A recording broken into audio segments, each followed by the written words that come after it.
Aleluia seja dado a Deus. Gostaria que o nosso músico irmão Raniel tomasse a posição dele aqui juntamente comigo. Amém?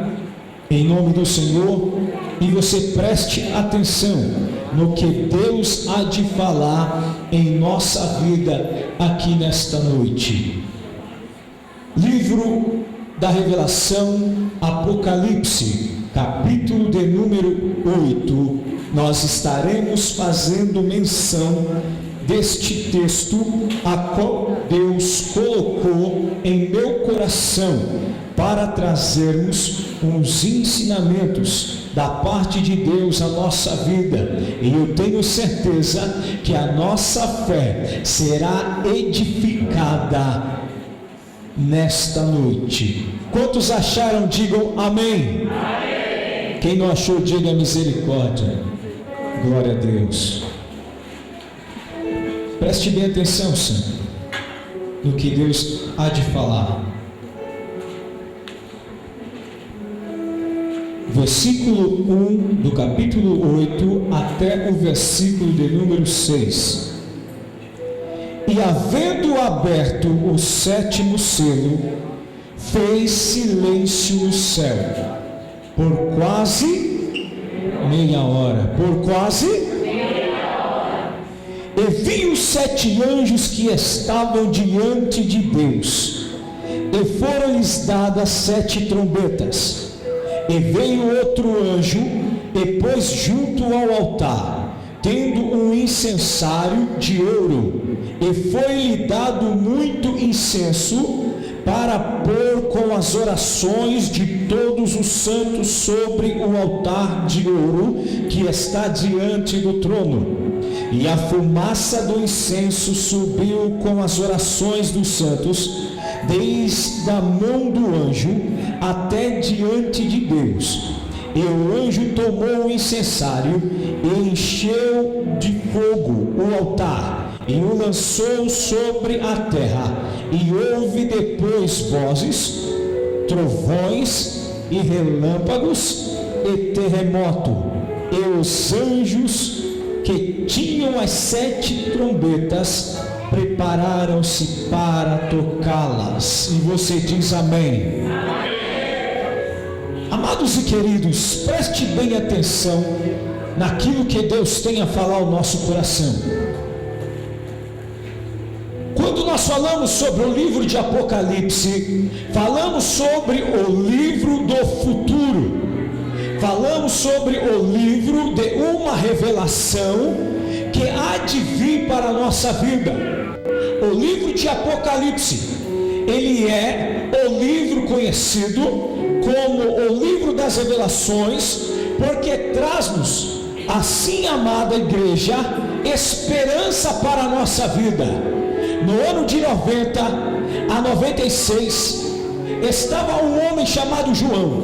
João era o apóstolo amado, filho de Salomé e de Zebedeu. Foi um dos homens que foi chamado por Deus, a qual, meus amados, ele teve um destaque. Ele fazia parte da comitiva de Jesus Cristo. Deus chamou ele pelo seu próprio nome e separou para ser um dos 12. João é conhecido como o homem amado. O seu aspecto era semelhante de Jesus Cristo.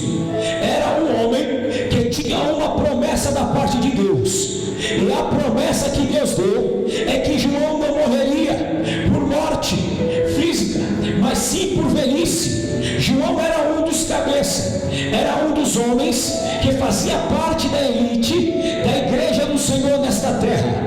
João agora, no momento em que ele é levado para a ilha de Patmos, a história nos diz que ele enfrentou uma batalha grande, porque naquela época havia um imperador chamado Domiciano. Domiciano, que foi sucessor de Nero. Para quem não conhece a história nos diz que Nero, ele foi um dos homens mais carrascos, que perseguiu os crentes sobre a face da terra. Os historiadores como Flávio Joséfo e alguns outros como Eusébio de Cesareia, ele nos deixa esclarecido que Nero pegava as pessoas, arrastava em praça pública, levantava-se nos postes e tacava fogo. Haja vista que naquela época era uma época onde os crentes eram perseguidos, ali eles eram afrontados, a palavra de Deus era sempre perseguida. Domiciano adotou o mesmo sistema de Nero, e ele continuou a perseguir a igreja, o cristianismo sobre a terra. Mas Deus havia dado uma promessa, que as portas do inferno não prevaleceriam contra a igreja do Senhor. Amados, entenda algo, eu preciso vos trazer uma introite, ou por que não dizemos uma introdução sobre a Bíblia, sobre o texto que nós estamos lendo, para que nós venhamos ter maior compreensão daquilo que Deus tem a falar ao nosso coração. João nunca cessou de pregar a palavra de Deus. João nunca deixou de declarar sobre a promessa do Cristo vivo, que veio para libertar, que veio para salvar, que veio para resgatar os homens do inferno. É por isso, meu amado, que nós temos esta promessa de vida eterna. A Bíblia nos relata que João agora, ele é levado para a ilha de Patmos. A ilha de Patmos, ela é uma ilha aonde, meu amado, as pessoas que eram banidas eram jogadas na ilha de Patmos.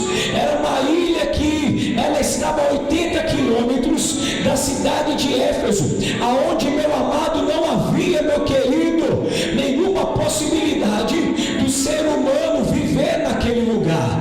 Ali praticamente era sentença de morte para quem ia para a cidade, a ilha de Patmos. Era uma ilha obscura, aonde somente os condenados à morte entrariam naquela ilha. João agora, quando ele entra ali pelos soldados romanos e é jogado na ilha de Patmos, mediante a solidão, mediante, senhoras e senhores, ao confronto com Roma, ele entra ali, e quando ele está sozinho, quando ele pensa que está tudo acabado, quando ele estava se sentindo desamparado, Deus agora vem, chega diante de João, e quando João olha, ele ouve uma voz, e a Bíblia nos diz, no capítulo 2 de Apocalipse, que esta voz era como o som de muitas águas, era como o som de trombeta. E quando João olha para trás, ele contempla um homem vestido de linho, aonde, meus amados, a sua língua era como espada de dois gumes, os seus olhos eram como tocha de fogo, ele estava entronizado entre 7 castiçais. João agora revela a sua visão, e ele fala que ele está cingido com cinto de ouro, e os seus pés eram como latão reluzente, refinado pelo fogo. Agora Jesus Cristo, no corpo glorificado, chega diante de João e fala: João, escreve para as 7 igrejas do Apocalipse. Tudo isso que você vai ver, escreve, porque o meu povo, no ano de 2012, vai ter um pregador que vai falar sobre esta palavra, vai falar sobre as revelações, para que a igreja tenha esperança e tenha fé naquilo que eu prometi. Ei, igreja de Deus, oh, glória seja dada ao nome santo do Senhor. João agora começa a descrever uma visão. No capítulo 6 e no capítulo 7, ele começa a falar sobre uma visão, que ele via o céu, o Deus Todo-Poderoso assentado entre os querubins. Havia 4 anjos com 6 asas, 2 cobrindo seu rosto, as outras 2 cobrindo seus pés, e as outras dizendo: Santo, Santo, Santo é o Senhor dos exércitos. Toda a terra está cheia da sua glória. Esses anjos, senhoras e senhores, tinham olhos por dentro e por fora, por dentro e por detrás. A história nos diz, no mirante da história, João agora descreve que ele começa a ver as cabeças desses animais. Uma era de bezerro, a outra era de leão, a outra era de águia e a outra era de homem. E havia 24 anciões com coroa que se curvavam dizendo: Santo, Santo, Santo é o Senhor dos exércitos, toda a terra está cheia da sua glória. Igreja de Deus, agora chega um dos anciões e diz ali que um anjo forte chega diante de João e diz assim: olha, quem é digno de abrir e desatar os 7 selos? João contemplou um livro que tinha 7 selos, selado, escrito por dentro e por fora, e ele chorava, porque dizia, ele ouvia que não havia ninguém que era digno de abrir e desatar os 7 selos. O anjo forte chegou diante dele e disse: olha, João, não chores, eis aqui o Cordeiro de Deus, este é digno de abrir e desatar os 7 selos. Oh, igreja de Deus, quando o livro é aberto, o 7º selo eles é desatado. Eu quero vos chamar a atenção neste último selo que foi aberto. A Bíblia nos diz que quando, senhoras e senhores, o 7º selo foi aberto, houve-se meia hora de silêncio. Quantos entenderam a introdução? Diga glória a Deus. Quantos entenderam a introdução? Diga, eu entendi. Agora eu quero começar a pregar, igreja. Meia hora de silêncio no céu. Todos sabemos que o céu é lugar de alegria. Todos sabemos que o céu não há noite, não há cansaço, não há tristeza. A Bíblia nos diz que no trono de Deus havia vozes, trovões, relâmpago, e os 24 diziam santo, os anjos diziam santo. Mas quando foi aberto o 7º selo, foi algo sobrenatural, aonde ficou o céu por meia hora de silêncio. Daniel, pare só um pouquinho agora. 1 minuto de silêncio.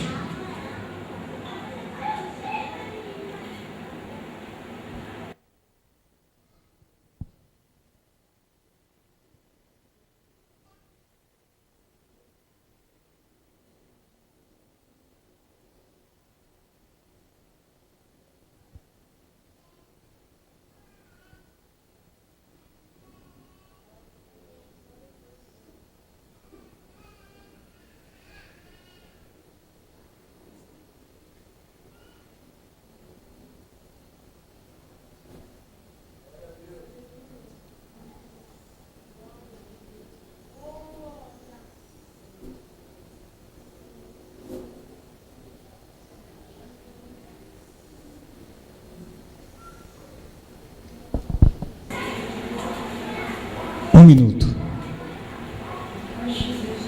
Que estranho. Algo que desconforta é o silêncio.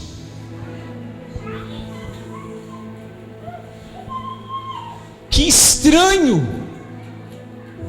De repente o pregador para. 1 minuto só.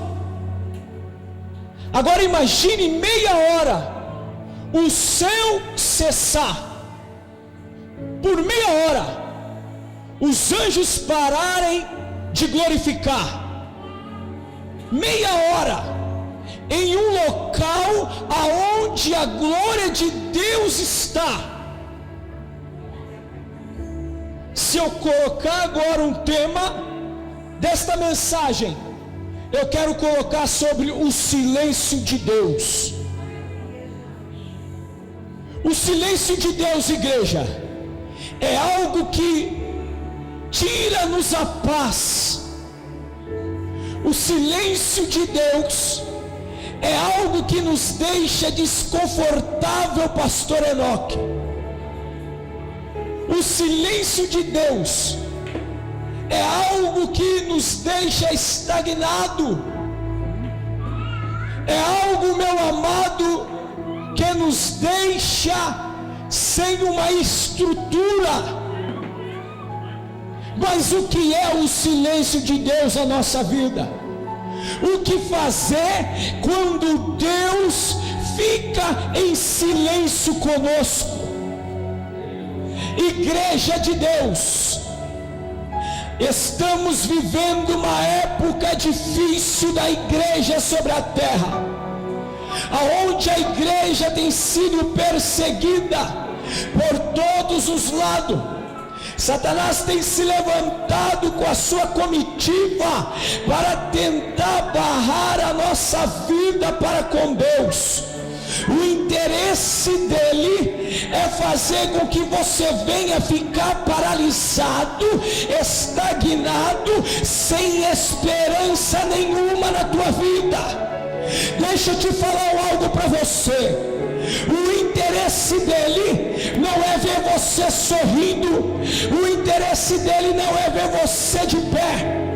E agora, meu amado, quando nós passamos por um momento aonde estamos sendo provados por Deus, muitas das vezes Ele quer agir com as suas artimanhas para tentar enfraquecer a sua fé. Deixa eu te falar algo como profeta de Deus. Quando Deus fica em silêncio, meu amado, não é um motivo para você abaixar a tua cabeça. Amado, igreja de Deus, quando Deus se cala conosco, há algo especial. Porém, infelizmente, muitas pessoas, com a sua impaciência, muitas pessoas que andam pela sua ótica humana, ela quer tomar atitudes pelo seu próprio conhecimento, pela sua própria capacidade. E muitas das vezes não é tempo de nós andar, às vezes é tempo de ficar na posição em que Deus tem mandado a gente ficar. Às vezes não entendemos o que está acontecendo em nossa vida, e muitas das vezes iremos procurar pessoas fora, iremos procurar um profeta, queremos procurar algum vidente. Mas minha igreja, igreja de Deus, diz Deus neste momento, não é para você procurar nada, é momento de você ficar na tua posição em que Deus mandou.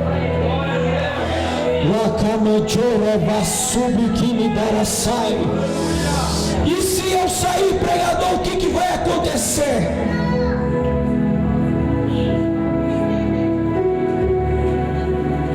Eu vou te dar um exemplo do que vai acontecer se você sair.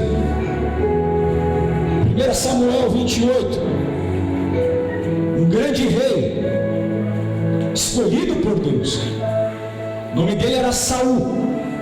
Saul, ele se encontrou em uma guerra travada, aonde igreja de Deus, ele, quando viu o exército dos filisteus no deserto de Sunem, e Israel no deserto de Gilboa, a Bíblia nos diz que o coração dele ficou turbado.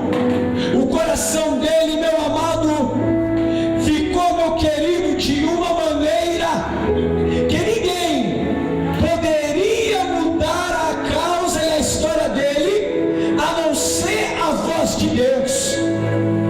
Saul procurou pelos sonhos, Saul procurou por Urim, Saul procurou a resposta pelos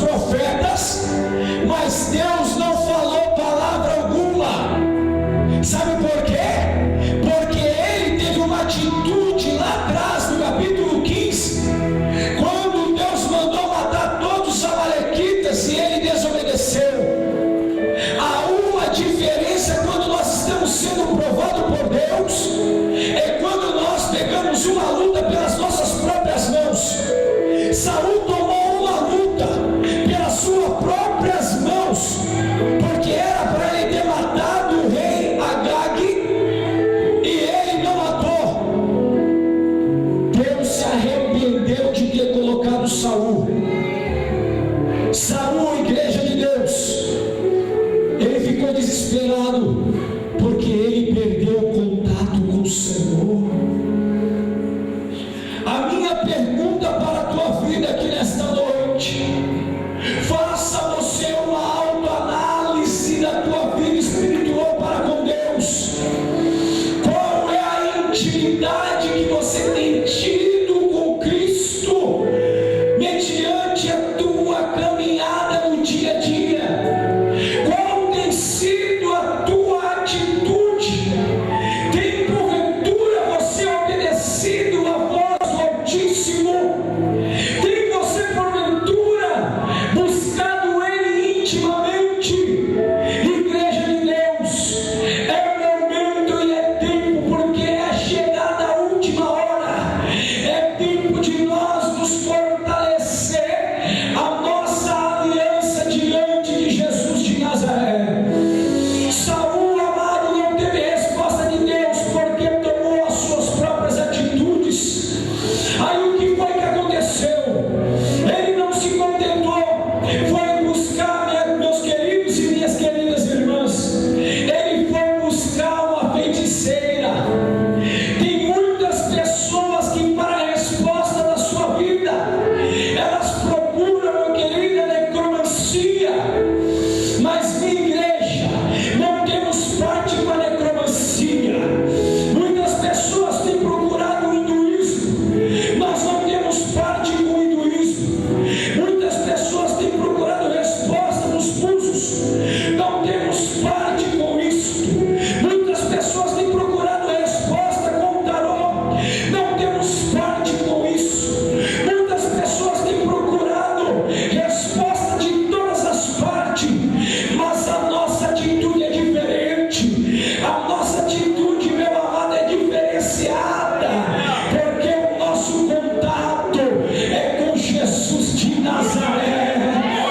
Ei, igreja de Deus, você não precisa procurar profeta, você não precisa correr para a direita e nem para a esquerda, porque nesta noite Deus tem falado contigo, e Ele fala: ei, igreja minha, se eu estou em silêncio, aquieta-te, diz o Senhor.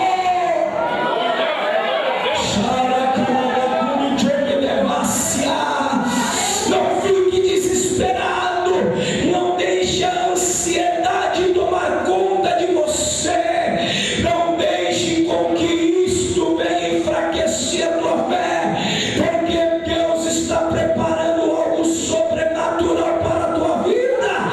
Tenha certeza disso, diz o Senhor dos Exércitos. Aleluia!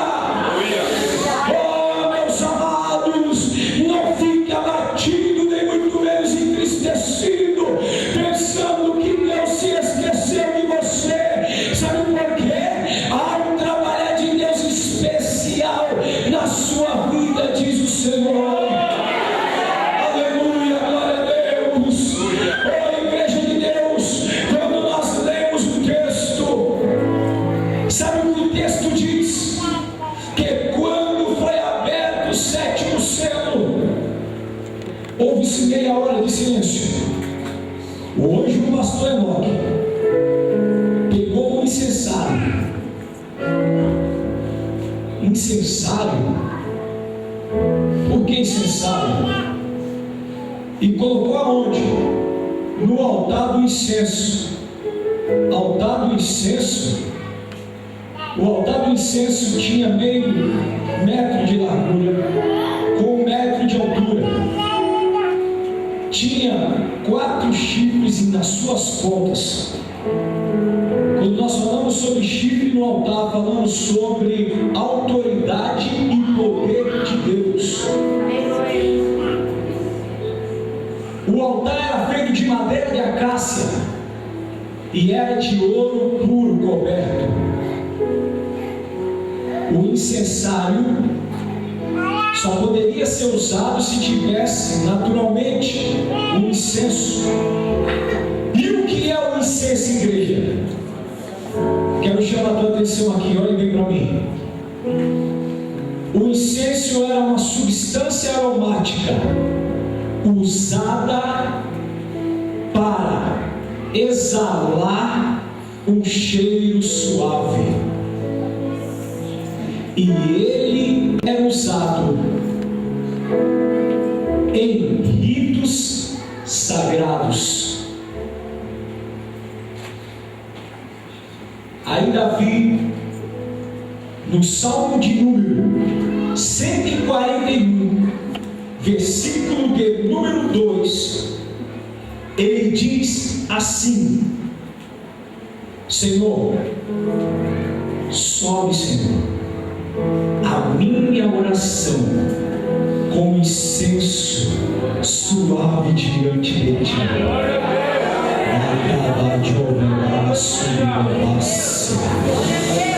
Há um mistério profundo da palavra de Deus aqui para o nosso coração, e como profeta de Deus aqui nesta noite, eu quero apontar o dedo para você e dizer que não há incenso sem ter oração na sua vida.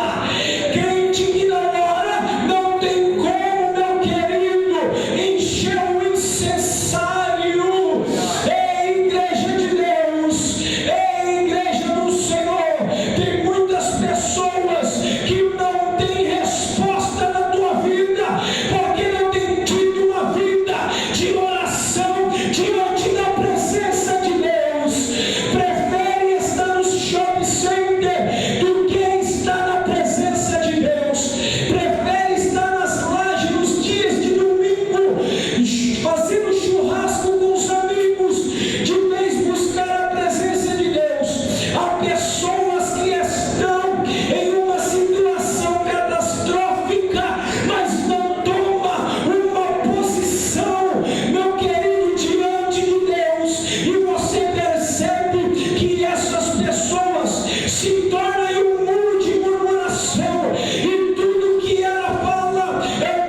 com medo. Tecladista, não fique com medo.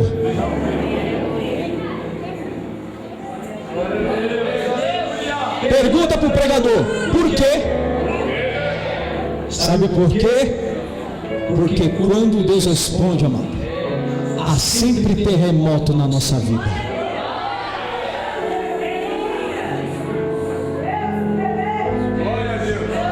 Meu Deus, há sempre um terremoto na nossa vida. Pastor, eu vou na igreja, eu estou orando, mas as coisas estão apertando. Continue orando, é o terremoto. Uma certa feita, uma irmã pedindo a Deus para que Deus salvasse o seu filho e tirasse do mundo do alcoolismo. E ela nunca deixou de buscar a presença de Deus. Ela relata que depois que ela começou a orar, o filho dela, de vez de tomar uma garrafa de cachaça, começou a tomar 2 por dia. Apertou. Mas teve um certo dia, meu querido, que o filho dela teve um acidente de moto. Foi parar na UTI. Meu Deus! Eu estou orando, parece que está piorando. Deus, eu estou buscando. E por que está acontecendo tudo isso? É o terremoto da resposta de Deus. Quando o filho dela estava lá na UTI, em coma profundo, e quando ele voltou, ele com lágrima nos olhos falou: mãe, eu quero ir para a igreja com a senhora. Eu vi um homem que, quando eu estava indo no abismo, num buraco profundo, um homem de branco chegou, pegou pela minha mão e disse: tu és Deus. A sua